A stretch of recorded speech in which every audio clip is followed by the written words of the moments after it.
क्या हो जब दो महाशक्तियां एक ही लक्ष्य के लिए तपस्या में लीन हो जाएं? एक तरफ माता पार्वती थीं, जिनका मिलन महादेव से नियति थी, पर दूसरी तरफ माता गंगा का वो प्रचंड समर्पण था जिसने स्वर्ग के सिंहासन के साथ साथ नारद मुनि के हृदय को भी चिंताओं से भर दिया। एक ऐसा मोड़ जहां भक्ति और नियति आपस में टकराने वाली थी। हिमालय की गुफाओं में एक अद्भुत दृश्य था। माता पार्वती महादेव को पति रूप में पाने के लिए कठोर तप कर रही थी, लेकिन उनके साथ साथ माता गंगा भी उसी अटूट श्रद्धा के साथ शिव की आराधना में डूबी थी। गंगा का तप इतना तेजस्वी था कि प्रकृति का संतुलन डगमगाने लगा। देवर्षि नारद ने जब यह देखा तो वे सोच में पड़ गए। पार्वती और शिव का मिलन तो सृष्टि का आधार था, लेकिन अगर गंगा की तपस्या पूर्ण हो गई तो नियति का चक्र बदल सकता था। तब नारद जी ने एक दिव्य योजना बनाई। वे माता गंगा के पास पहुंचे और अत्यंत चतुराई से बोले, देवी, पार्वती का तप आपसे अधिक प्रभावशाली होता जा रहा है। महादेव तो योग में लीन है, उन्हें प्रसन्न करने में युगों लग जाएंगे। आप एक मार्ग चुनें, जहनु आर्षि के पास जाएं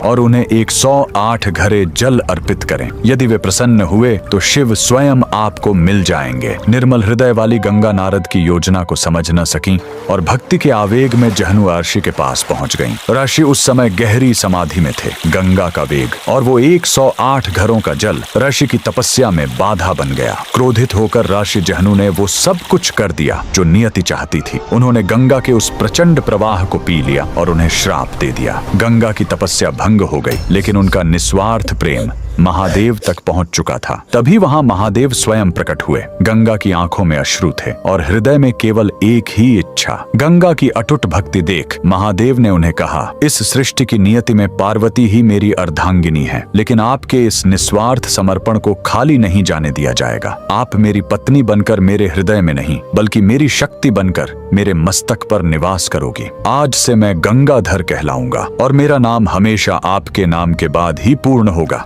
जहनु ने भी महादेव की आज्ञा से गंगा को अपने कान से मुक्त किया, जिससे गंगा का नाम जाह्नवी पड़ा। यह वह दिन था जब महादेव ने गंगा को अपनी जटाओं में स्थान दिया। कमेंट में लिखे, हर हर गंगे।